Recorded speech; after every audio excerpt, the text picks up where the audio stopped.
Hey guys, this is the High Middle Ages, Rise of Trading Kings. This is a quick review for you so we can get moving on with the Black Plague. But guys, I'm going to be real quick with this. If you check this out, and guys, you should be reviewing your notes as well. Remember European civilizations, Roman Empire, Charlemagne's Holy Roman Empire. We've talked about them. Here we go, moving on. Holy Roman Empire. Some more pictures for you. As you see here, guys, births will outnumber deaths for the first time since the Roman Empire. It's a good thing. Revival of trade happens. We talked about specialization. Italian city-state of Venice, Florence, those areas. Well, right there's Venice. There's the Holy Land. You need to know what a monopoly is, and remember, Venice is going to monopolize that. They're going to monopolize the Silk Road. There's a picture of Venice in the air. There you go. Moving on. Remember, we need to know what caravans are. We need to know fairs, kind of like your county fair today. But remember, these were special gatherings of trade sponsored by feudal lords. Caravans were the bands of travelers that would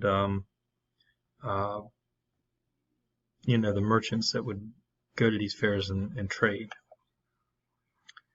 So coins come back, and lords do not like money because feudalism was based on the holding of land. But lords are going to virtually tax everything, so some merchants eventually get tired of paying taxes and move constantly. They get tired of moving and constantly setting up, and they start moving to busy crossroads or rivers, and they start developing these things called towns. There you go. There's a town right there. There's some more pictures of towns. We've talked about that. Okay, so with the chamber pot.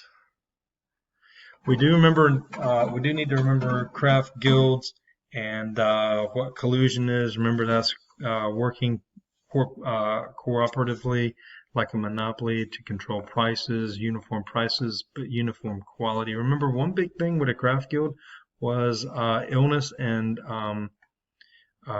funeral compensation for your family. That was actually a big deal, and believe it or not, it's a big deal today. Talked about that. Know what an apprentice, a journeyman, and a master is. Remember, an apprentice is a trainee. Parents probably paid for them to train with the master usually for about 10 years. A journeyman's going to get paid, and he's waiting to produce his masterpiece. The master, they make and sell their own goods because they have basically submitted their masterpiece to the guild and it was passed. There you go. There's more on that. Remember, lords hated towns, didn't fit into feudalism. Merchants becoming rich and more powerful, and of course, lords do not like that. Towns and lords fought wars until sometimes they granted a charter. These are documents allowing towns their freedom. We still write charters for towns to this day in this nation.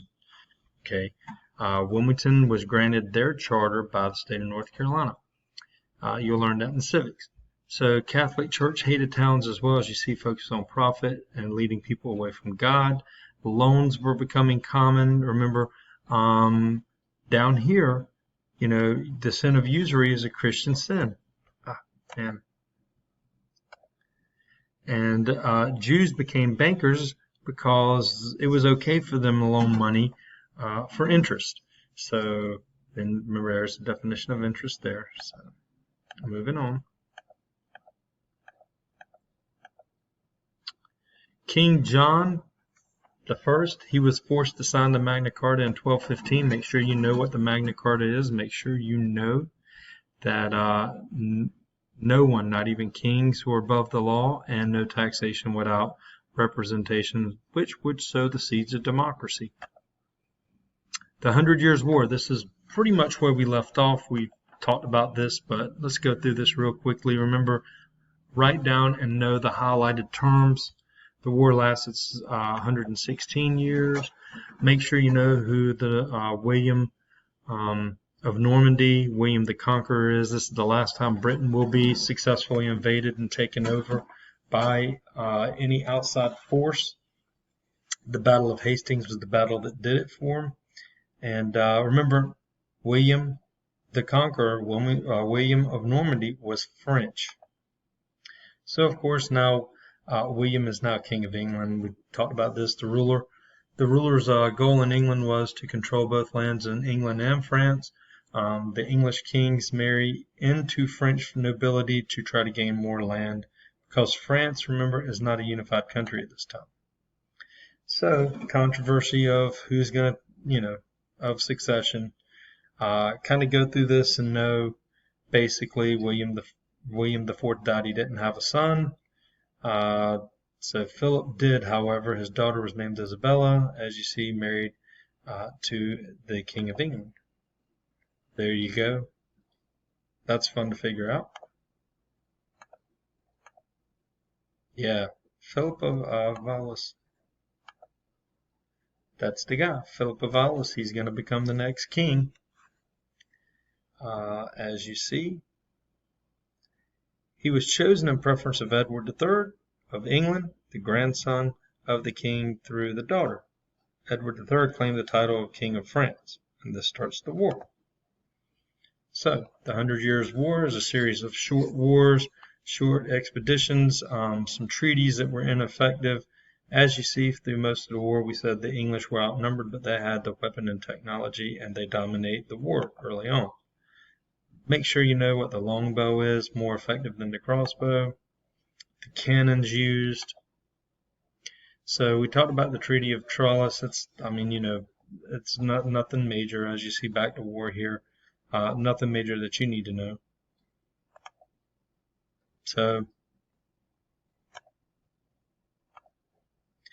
yeah, make sure you know that England dominates 3/4 of the war. French are desperate. The French Dauphin, he didn't even have enough. The French king didn't even have enough men to sufficiently oppose the English. He didn't have much of a military at all. So they're desperate for a miracle, and they get this girl, this 16-year-old girl. You can't make this stuff up in movies. She claims she heard voices from God. She was sent by God. They took her to meet Charles VII, and as you see, she even convinced Charles VII that she was the one for the job. He took her to the Battle of Orleans. That's the turning point of the war, and she led us a successful campaign there. As you see, she is going to be Charles's most trusted general.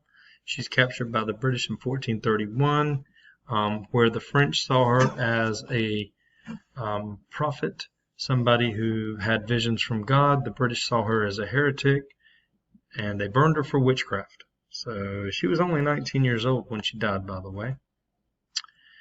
It only took the church, the Catholic Church, 500 years to make her a saint. They did so in 1920.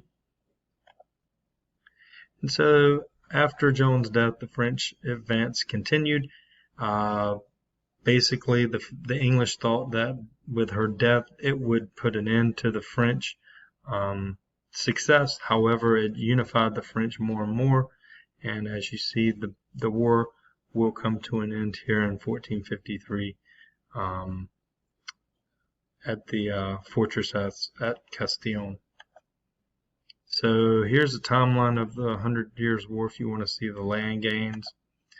Consequences of the war, make sure you know, gives both identities to England and France. The longbow and cannon used in this war and created weakening feudal lords, rise of peasantry, which will become the lower and middle classes, and along with the war, the plague, famine would lead people to look for answers that the Catholic Church could not provide.